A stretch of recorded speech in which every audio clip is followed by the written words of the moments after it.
Good morning बच्चों। Morning. यहाँ पे हम लोगों को पढ़ना after meeting concept. After meeting concept क्या है? एक्स और वाई हमारे दो लोग हैं, मतलब एक्स और वाई हमारे दो प्लेस है और दो कोई भी पर्सन है ए और बी। ए यहाँ से चल रहा है और बी वहां से चल रहा है, दोनों की स्पीड अलग है। मान लेते हैं ए साइकिल पे आ रहा है, वो बाइक पे आ रहा है। तो जब ए साइकिल पे आ रहा है तो ये डिस्टेंस कम ही ट्रेवल कर पाएगा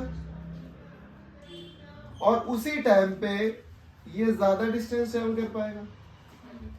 दोनों में क्या सेम होगा? मैंने बोला तनीषा आप और मैं घर से सेम टाइम पे निकलते हैं। मैंने बोला 7 बजे निकल जाना, तुम स्कूटी पे आ रही हो, मैं पैदल आ रहा हूँ, तो हम लोग कहीं ना कहीं तो मिलेंगे। तो सेम क्या होगा अगर हम लोग बोलेंगे टाइम देखो दोनों की वॉच में सेम हो रहा होगा?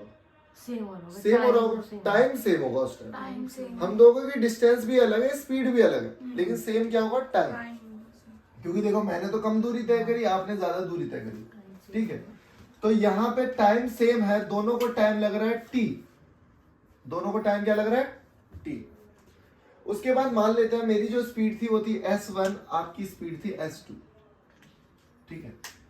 तो क्या S1 और T को मल्टीप्लाई करके डिस्टेंस लिया जाती है? हाँ। तो ये मैंने ना डिस्टेंस लिए, यहाँ पे हम लोग मिले थे, मान लेते हैं C पॉइंट पे, ये हमारी डिस्टेंस है। कितनी डिस्टेंस ट्रेवल करी मैंने? S1T। और आपने कितनी डिस्टेंस ट्रेवल करी? S2T, ठीक है, 0.2। अब आफ्टर मीटिंग कंसेप्ट क्या होता है? यहां से यहां तक का रिलेशन भी दे रखा है, फिर मैं यहां मिला, फिर मैं अपनी डेस्टिनेशन पे तो पहुंचूंगा। मिलने के बाद डेस्टिनेशन भी पहुंचना, मुझे पहुंचना वाई पे है इसलिए, ठीक है। तो वाई पे पहुंचा तो मुझे टाइम लगा T1, तो यहां आएगा S1T1, क्योंकि S1 तो स्पीड थी, S1 तो मेरी स्पीड थी, और टाइम कितना लगा? T1। वो यहां से यहां आएगा तो ये होगा S2T2, ठीक है। दोनों में ये पॉइंट सेम है, दोनों में ये पॉइंट सेम है। ये गया, फिर यहां से यहां, और ये फिर ये और ये। तो अगर मैं आपको समझाऊं तो ध्यान से देखना, ये डिस्टेंस सेम है, इसका मतलब S1T अपॉन S2T लिख सकता हूं। ये दोनों डिस्टेंस सेम है ना, तो S2T2 लिख सकता हूं। और ये वाले दोनों डिस्टेंस सेम है, तो मतलब एक तरीके से आप यहां पे ये देख लो, ये और ये बराबर है, तो मैं इसको लिख दूंगा भाई S2T2, ये लिख पाऊंगा। और ये दोनों डिस्टेंस बराबर है, तो मैं इसको क्या लिख सकता हूं? S1T1 S2T।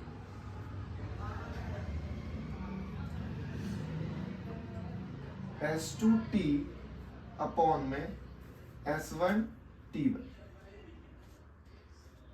ठीक है। T से T हमारी वैल्यू कट गई, T से T हमारी वैल्यू कट गई। और ध्यान से देखना, जब ये S1 इधर जाएगा तो S1 का स्क्वायर, S2 नीचे आएगा तो इसका स्क्वायर, तो मैं लिखूंगा S1 और S2 का स्क्वायर, और यहाँ पे T2 अपॉन T1, ठीक है।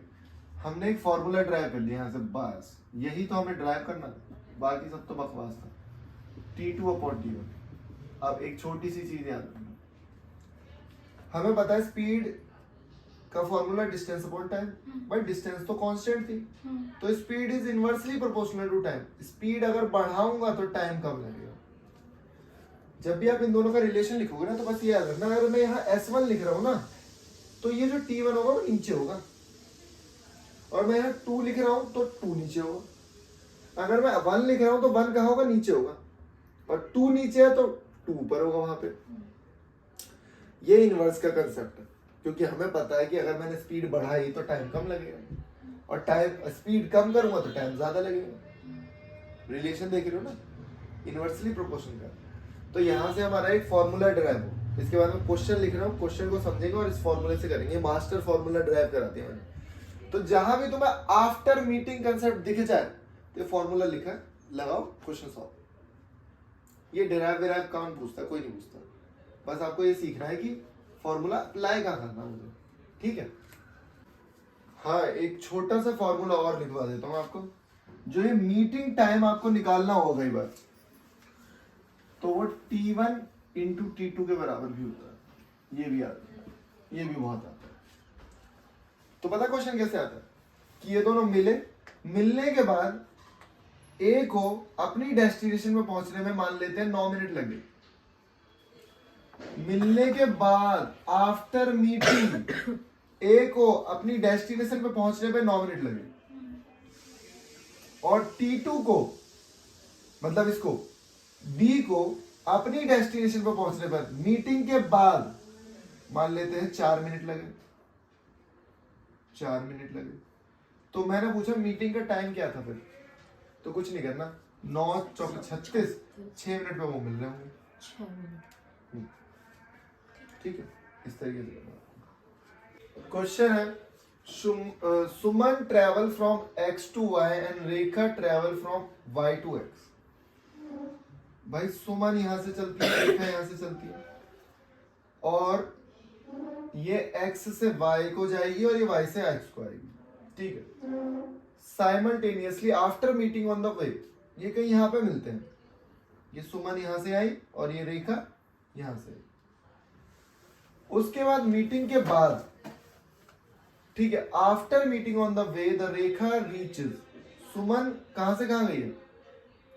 सुमन भाई X से Y गई है और ये यहां से यहां गई है। तो आफ्टर मीटिंग लिखा है ना, आफ्टर मीटिंग सुमन को कितना टाइम लगा भाई? 3 घंटे 12 मिनट ये सुमन को लगे, और रिस्पेक्टिवली लिखा है तो रेखा को कितना टाइम लगा यहां से यहां? 1 घंटे 48 मिनट। ये टाइम रेखा का है, ये टाइम सुमन का है, क्योंकि मीटिंग के बाद उसे पहुंचने में टाइम लगा है। रेखा की स्पीड भी पता है हमें, सुमन की स्पीड निकालनी है। तो ध्यान से देखो, अभी हमने फॉर्मूला पढ़ा था, हम लोग ऐसे बस ध्यान रखेंगे कि सुमन की स्पीड अपॉन रेखा की स्पीड।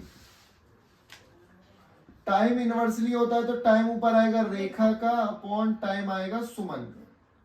तो रेखा की सुमन की स्पीड तो निकालनी ही है मुझे।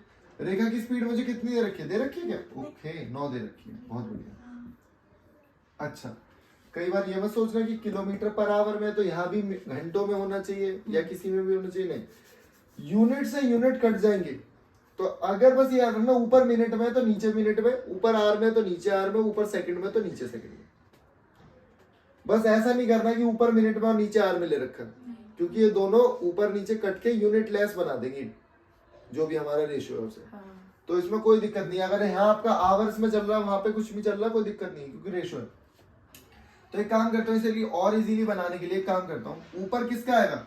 रेखा का टाइम आएगा, तो रेखा का टाइम है ये रहा 1 घंटे इतने मिनट, तो सीधे लिख दो यार 108 मिनट, और 3 घंटे 180 मिनट, और 12 192 मिनट। इसे डिवाइड कर सकते हैं हम लोग, लेकिन डिवाइड करूं किससे बताओ? 3 से डिवाइड हो रहा है, 4 से भी हो रहा है, तो सीधे 12 से कर। जब मैं इसे 12 से करूंगा तो कितना है?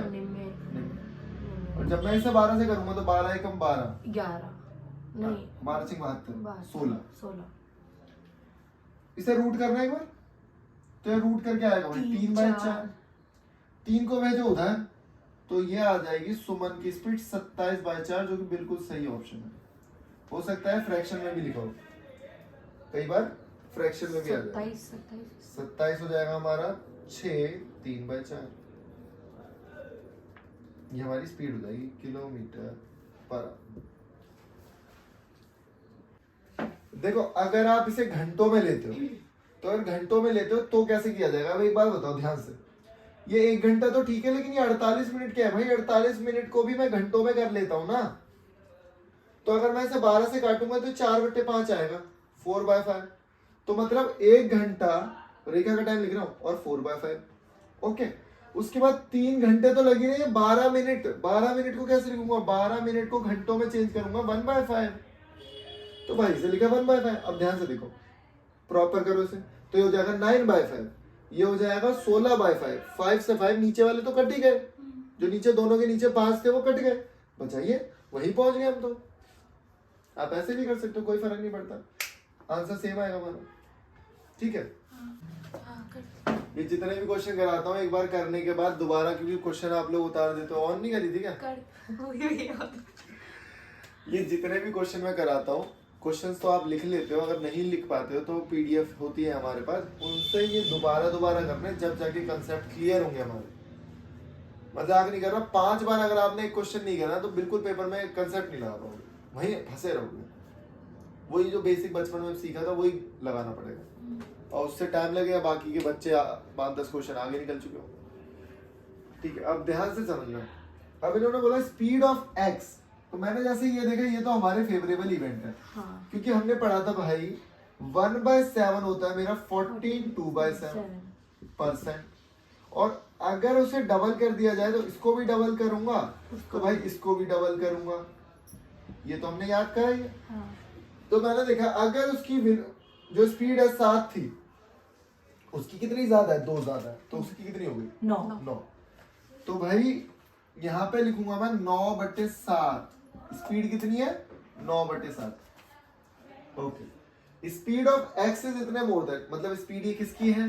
ये एक्स की है, वाई की है, तो ऊपर टाइम किसका आएगा? ऊपर टाइम आएगा वाई का, ठीक है।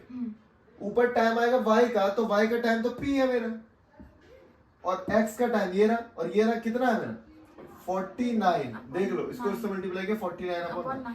अब यार अगर मैं रूट करना भी चाहूँ तो ये तो रूट होने का नहीं, कि फिर रूट पी फंसेगा मेरा। तो एक काम कर लो ना आराम से, अब स्क्वायरिंग बोथ साइड करो। स्क्वायरिंग किया तो ये हुआ 81 49, ये p बाय 49/9, इसको पूरे को इधर भेज दो। जब पूरे को उधर भेजूंगा तो ये हो जाएगा 89/49, और 49/9 is equal to p। Root काट दो, p आ गया 9। मैं यहाँ सॉल्व नहीं करा रहा, 49 से 49 तो सीधे सीधे कट गए, 9 81 हो गया, कट गया, क्वेश्चन आंसर सॉल्व हो गया।